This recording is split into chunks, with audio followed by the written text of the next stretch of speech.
Hi everyone, कैसे हो आप सभी लोग। आई होप आप लोग अच्छे होंगे। मैं हूं राहुल जेसवाल एंड स्वागत करता हूं आप सभी का एक बार फिर हमारे यूट्यूब चैनल JR ट्यूटोरियल्स में। तो दोस्तों, आज अगेन आपके लिए एक one of the most beautiful mathematics का लेक्चर वीडियो में लेकर आ गया हूं दोस्तों। और आज के दिन अगेन हम 10th स्टैंडर्ड के लिए मैथ्स 1 सब्जेक्ट यानी आपके अलजेब्रा सब्जेक्ट का एक और न्यू चैप्टर की शुरुआत करने जा रहे हैं दोस्तों, जिसका नाम है chapter number 3 arithmetic progression. One of the most easiest chapter and लोग बोलते हैं कि हार्ड है। अरिथमेटिक प्रोग्रेशन में काफी सीक्वेंस आते हैं, काफी सारे फॉर्मूलेज आ जाते हैं, लेकिन मैं आपको बताऊं कि पूरे के पूरे 10th में जो सबसे इजी चैप्टर जो लगता है ना, वो यही है दोस्तों। ठीक है ना। तो अगर इसको अच्छी तरीके से आप समझोगे, तो इसका कॉन्सेप्ट समझ लोगे, इसके फॉर्मूलेस को अगर लर्न कर लोगे, तो ये चैप्टर आपको बहुत ज्यादा इजी लगेगा। और यही चैप्टर के वजह से आपके अलजेब्रा में यानी टोटल मैथमेटिक्स में आपके बहुत अच्छे मार्क्स आप निकाल सकते हो। तो सबसे पहले कुछ इंपॉर्टेंट पॉइंट्स और कुछ इंपॉर्टेंट बातें आपसे डिस्कस करनी है, तो इसको भी पहले ध्यान से सुन लो, फिर उसके बाद हम लेक्चर की शुरुआत करेंगे। और आज पहला लेक्चर इस चैप्टर का, तो बेसिक तौर पे हम क्या करेंगे, इसका कॉन्सेप्चुअल नॉलेज प्लस इंट्रोडक्शन आपको देंगे। एंड जैसे जैसे लेक्चर बाय लेक्चर आएंगे, ये चैप्टर हम लोग कंप्लीट करते जाएंगे। ठीक है। तो सबसे पहली बात आपको मैं बता दूं कि हमारा जो सिलेबस है, ठीक है ना, हमारा जो सिलेबस है बहुत ज्यादा स्मूथली तरीके से चल रहा है। और एक चीज आप जानते होंगे कि हमने 10th स्टैंडर्ड को पिछले साल कंप्लीट कर दिया था। मतलब हमारे साइंस के दोनों पार्ट और मैथ्स के दोनों पार्ट के जो लेक्चर्स है, साथ में हिस्ट्री, ज्योग्राफी, पॉलिटिकल साइंस के जो लेक्चर है और जो पूरा सिलेबस है, वो हमारे चैनल पे ऑलरेडी अपलोडेड है। ऑलरेडी हमारे चैनल पे आपको देखने मिल जाएंगे। तो जो बच्चे बोलते हैं ना कि हमारा सिलेबस सर अभी तीसरे चैप्टर तक ही पहुंचा है, तो मैं आपको बता दूं कि कोई टेंशन वाली बात नहीं है। आप लोग के लिए पूरा बना बनाया syllabus, lecture by lecture videos, हर एक चैप्टर का, हर एक सब्जेक्ट का पहले से ही हमारे चैनल पे है। आपको बस सर्च करना है, जाके प्लेलिस्ट में ढूंढना, आपको हर एक चीज मिल जाएगा। ये जो हम लोग पढ़ा रहे हैं, ये फिर से दोबारा से पढ़ा रहे हैं। रेस्ट कर सकता था लेकिन नहीं कर रहा। क्यों? क्योंकि आपको एक बार और पढ़ाना चाहता था डिजिटल बोर्ड के ऊपर। इसके लिए 10th का वापस से न्यू बैच चालू किया। और मैं आपको बता दूं कि न्यू बैच के भी जो वीडियोस है ना, एकदम अच्छी तरीके से रन हो रहे हैं रेगुलरली। आप देख सकते हो हमारे यहाँ पे। मैं आपको बता दूं कि साइंस 1 जो है और साइंस 2 का, मैं आपको बता दूं साइंस 1 के ऑलमोस्ट 2 चैप्टर कंप्लीट हो गए। ठीक है। साइंस 2 का 1 चैप्टर हो गया, दूसरा बहुत जल्द स्टार्ट हो जाएगा। और मैथ्स 1 की बात करूं, आप देख सकते हो तीसरा चैप्टर पे आ गए। मैथ्स 2 की बात करूं, 2 चैप्टर्स ऑलरेडी कंप्लीट हो चुके हैं। और हिस्ट्री, ज्योग्राफी, पॉलिटिकल साइंस पहले से ही कंप्लीट है। तो ये नए वाले बैच में भी आप देखोगे तो बहुत अच्छी तरीके से वीडियोस चल रहे हैं। वक्त के पहले हमारा सिलेबस कंप्लीट हो जाएगा। जो मैंने आपको कमिटमेंट की थी, उसके पहले ही आपका सिलेबस बहुत अच्छी तरीके से कंप्लीट हो जाएगा। फिर उसके बाद रिवीजन, लाइव लेक्चर्स, रिवीजन भी स्टार्ट हो जाएंगे हमारे चैनल के ऊपर। तो आपको बस मतलब किस बात का टेंशन है, टेंशन लेने की बिल्कुल जरूरत नहीं है। हर एक चीज का ख्याल राहुल सर रख रहे हैं, आपको बिल्कुल चिंता नहीं करना है। आपको बस अपनी तरफ से जितना हो सके हमारे वीडियोस देख के अच्छे तरीके से पढ़ाई करते रहना है, कॉन्सेप्चुअल नॉलेज को क्लियर करते रहना है, और साथ ही में एग्जाम्स के लिए जितना हो सके प्रैक्टिस करते रहना है। चलिए, समझ में आ गया। अब यहाँ पे एक और चीज, आपको कुछ सजेशन देना है, बातें करना है, मेंशन करना चाहते हो, तो यहाँ पे मुझे आप इंस्टाग्राम पे फॉलो कर सकते हो। ये मेरा आईडी है। ठीक है। लिंक वैसे डिस्क्रिप्शन बॉक्स में भी दिया हुआ है, आप जाके मुझे मैसेज कर सकते हैं। जो भी आपको परेशानी है आप मुझे बता सकते हो। ठीक है। चलिए वीडियो की शुरुआत करेंगे। तो हम बात करने वाले इस चैप्टर की, जिसका नाम है अरिथमेटिक प्रोग्रेशन। अब अरिथमेटिक प्रोग्रेशन को समझने के पहले आपको एक सबसे इंपॉर्टेंट चीज इसमें समझना पड़ेगा, जो कि है दोस्तों सीक्वेंस। अब ये जो सीक्वेंस है, ये है क्या? ठीक है ना। जैसे सीक्वेंस को जो बेसिक तरीके से अगर मैं बोलूं, मैं उसको बोलूंगा एक लाइन में आना। जैसे हम लोग बोलते हैं ना, स्कूल में हम लोग रहते हैं, तो हमारे जो पीटी टीचर्स होते हैं वो हमें एक लाइन में खड़ा करते हैं, बोलते हैं एकदम लाइन वाइज खड़े हो जाओ, एकदम प्रॉपर सीक्वेंस में खड़े हो जाओ। तो ये सीक्वेंस क्या है? ये कोई एक पर्टिकुलर चीज के आधार पे होता है। जैसे कि बहुत सारे लोग बोलते हैं कि हाइट वाइज खड़े हो जाओ। हम स्कूल में जब होते हैं तो हमें बोला जाता है हाइट वाइज खड़े हो जाओ। तो हाइट वाइज सीक्वेंस में खड़े हो जाओ, यानी सबसे छोटा पहले रहेगा, उससे थोड़ा सा बड़ा, उससे थोड़ा सा बड़ा, उससे थोड़ा सा बड़ा, उसके पीछे पीछे, ऐसे करते जाके एक सीक्वेंस फॉर्म करेंगे। ठीक है ना। वैसे आप कहीं पे भी जाओगे, जैसे नेशनल स्पोर्ट्स एकेडमी अगर आप जाओगे, तो वेट के हिसाब से आपको कैटेगरीज दी जाती है, अंडर 55, अंडर 60, अंडर 75 केजी, इस प्रकार के। तो वो सीक्वेंस डिसाइड होता है। तो सेम इस प्रकार ये जो नंबर सिस्टम है हमारा मैथमेटिक्स के अंदर, इसमें भी एक सीक्वेंस होता है। तो सीक्वेंस का बेसिक डेफिनेशन क्या है कि a set of number arrange in A definite order. मतलब कोई भी एक पर्टिकुलर डेफिनाइट ऑर्डर में अगर कोई भी नंबर्स को अरेंज किया जा रहा है, तो उस चीज को हम लोग क्या बोलेंगे? It is called as the sequence. उसको मैं क्या बोलूंगा? सीक्वेंस बोलूंगा। Example, there are so many example, that is set of natural number is also a sequence. अगर नेचुरल नंबर को मैं एक साथ वन बाय वन अरेंज कर दूं, तो ये क्या हो जाएगा? नेचुरल नंबर का सीक्वेंस हो जाएगा। होल नंबर को एक साथ अरेंज कर दूं वन बाय वन करके, तो क्या हो जाएगा? एक सीक्वेंस हो जाएगा होल नंबर का। इंटीजर्स को अरेंज कर दूं तो क्या हो जाएगा? That is the sequence of integers. अगर रैशनल नंबर्स को कर दूं तो that will be the integers of the माफ कीजिएगा, that will be the sequence of the integers और रैशनल नंबर्स और इरैशनल नंबर्स और एनी नंबर्स। तो वो सभी चीज को हम लोग क्या बोलेंगे? सीक्वेंस बोलेंगे। कतार में खड़ा करना। ठीक है। लाइन बाय लाइन खड़ा करना। अब एक एग्जांपल से आपको थोड़ा समझाने की मैं कोशिश करता हूं। लेट्स सपोज कि यहां पे मैंने एक नेचुरल नंबर का सीक्वेंस लिया हुआ है, जो कि 1 2 3 4 5 6 7 8 करते करते करते मुझे बताओ नेचुरल नंबर का एंड पॉइंट क्या होता है? नेचुरल नंबर्स कभी खत्म नहीं होते। We know that the numbers are infinite, we can't able to find out कि how many numbers natural numbers में होते हैं या फिर होल नंबर्स में होते हैं। होल नंबर स्टार्ट होता है 0 से, 0 1 2 3 से लेके इन्फिनिटी, वैसे ही नेचुरल नंबर स्टार्ट होता है 0 1 से लेके इन्फिनिटी तक। ये हमें बहुत पहले से ही पता है, इसमें मतलब कोई ज्यादा बताने की जरूरत नहीं है, आप सभी जानते हैं ये सब चीजें, ठीक है। लेकिन उसमें एक इंपॉर्टेंट चीज हमें सीक्वेंस में क्या पढ़ना है, सीक्वेंस में ये पढ़ना है कि ये जो 1 2 3 4 5 6 7 8 ये क्या है, मेरा एक सीक्वेंस है। किसका सीक्वेंस है? It is the sequence of natural numbers. यानी इससे आपको एक चीज समझ में आ गया कि सीक्वेंस क्या होगा, कोई भी पर्टिकुलर नंबर्स का सेट होना, ठीक है ना, that is nothing but the sequence. अब समझ लो एक एग्जांपल है, तो हमेशा याद रखना इसमें कुछ इंपॉर्टेंट पैरामीटर्स एंड कुछ इंपॉर्टेंट पॉइंट्स मैं बताने जा रहा हूं। कभी भी कोई भी अगर सीक्वेंस ऑफ नंबर्स आपको दिया है, उसका जो सबसे पहला जो नंबर होता है उसको बोला जाता है ए, ठीक है। तो ये जो ए है ना, ए, इसको हम लोग बोलते हैं फर्स्ट टर्म। क्या बोलते हैं? फर्स्ट टर्म बोलते हैं, ठीक है।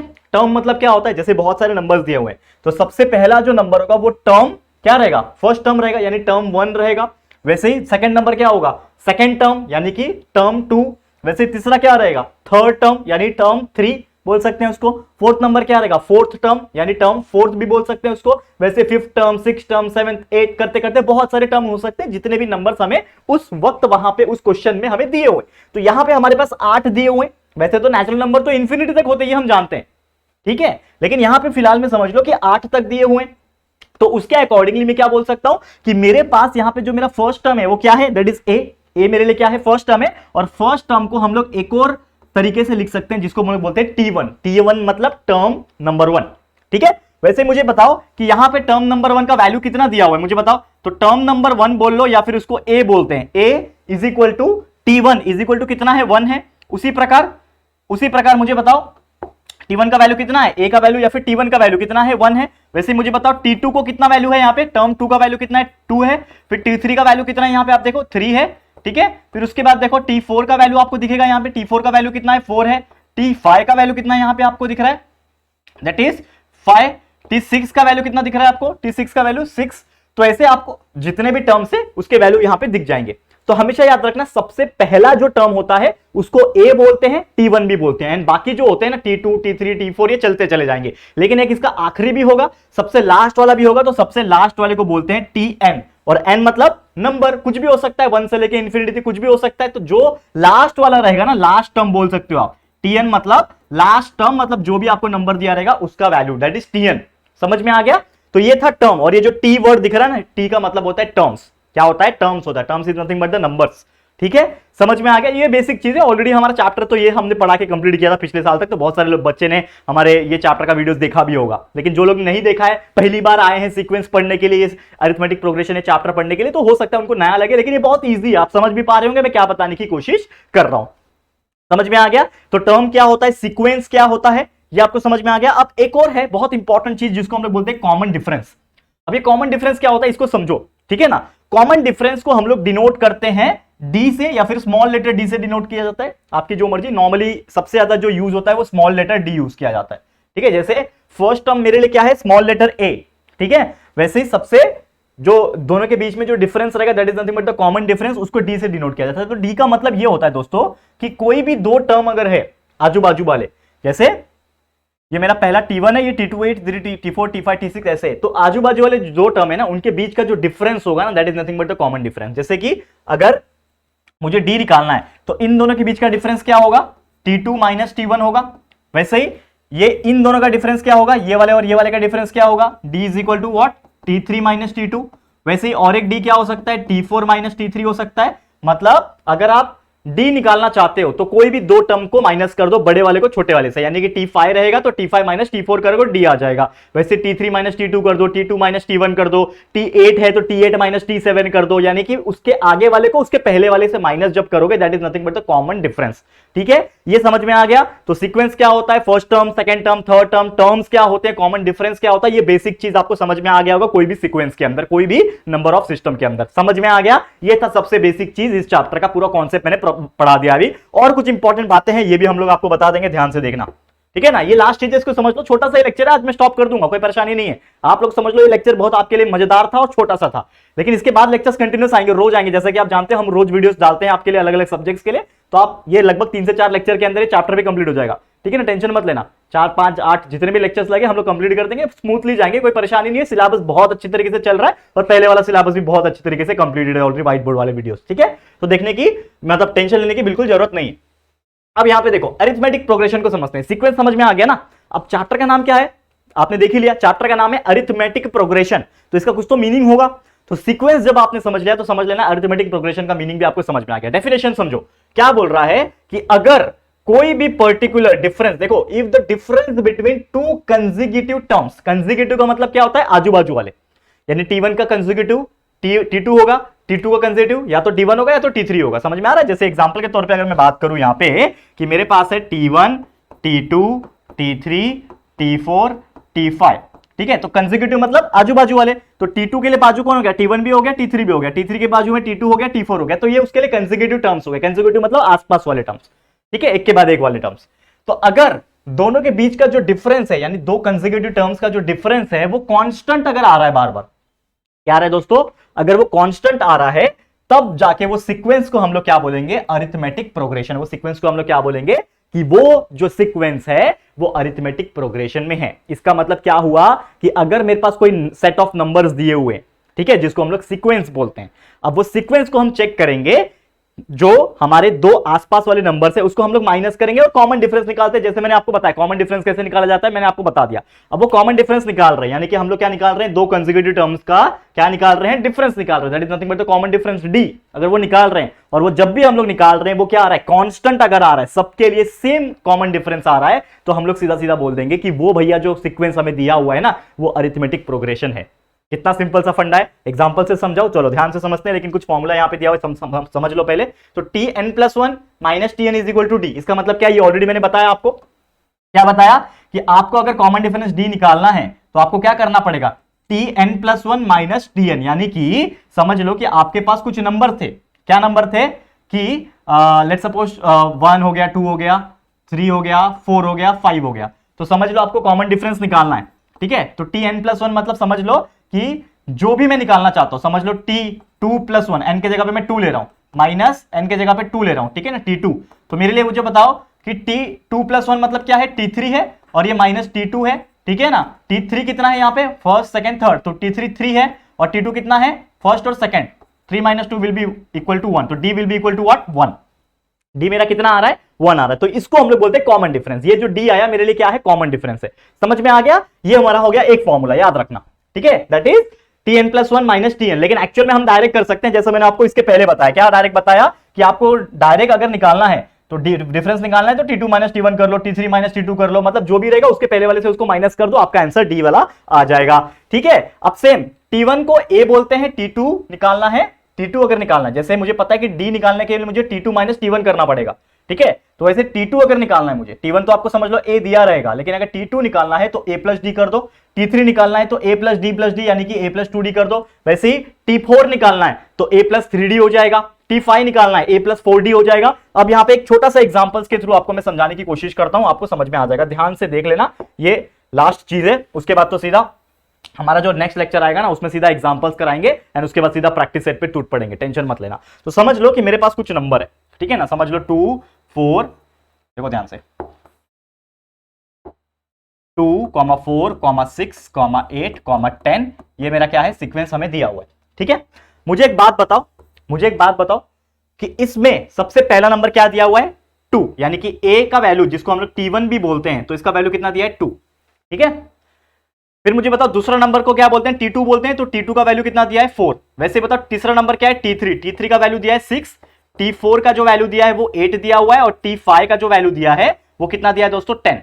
समझ में आ रहा है, T5 का वैल्यू दिया है 10 यहां पे। लेकिन सबसे पहले अगर आपको ऐसा क्वेश्चन दिया रहेगा ना, ये सीक्वेंस, तो जैसे मैंने आपको बताया कि ये जो सीक्वेंस है 2 4 6 8 10 डैश डैश जितना भी दिया है, ये समझ लो एक सीक्वेंस है, लेकिन क्या ये अरिथमेटिक प्रोग्रेशन वाकई में है या फिर नहीं है, वो कैसे चेक करेंगे। जैसे मैंने आपको बताया कि अरिथमेटिक प्रोग्रेशन का मतलब क्या होता है कि if between two consecutive terms जो कॉमन डिफरेंस जो आ रहा है वो अगर सबके लिए कांस्टेंट आ रहा है तो मैं बोलूंगा कि वो भैया सीक्वेंस जो है वो अरिथमेटिक प्रोग्रेशन में है, करेक्ट है।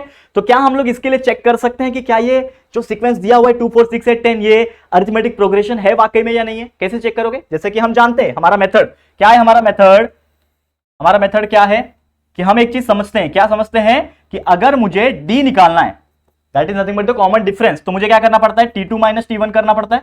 ठीक है, T2 माइनस T1, तो T2 मेरे लिए क्या है यहाँ पे 4, T1 मेरे लिए 2 है, तो 4 minus 2 that will be equal to 2। एक वैल्यू आ गया मेरे पास कॉमन डिफरेंस का, लेकिन मैं और निकालूंगा, समझ लो एक और d निकालना है मुझे, एक और कॉमन डिफरेंस निकालना है। तो इस बार T2 माइनस T1 क्या, इस बार मैं T3 माइनस T2 करता हूं। T3 मेरे लिए क्या है 6, T2 मेरे लिए क्या है 4, यानी कि 6 minus 4 that will be equal to 2, फिर से 2 आ रहा है।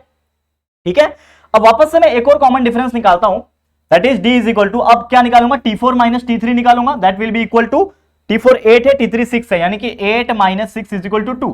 तो आपने देखा कि आपने सभी कॉमन डिफरेंस निकाल के देख लिया, सभी का वैल्यू 2 2 2 आ रहा है, मतलब क्या आ रहा है, कांस्टेंट आ रहा है। कांस्टेंट मतलब क्या होता है, सेम सेम सेम आना।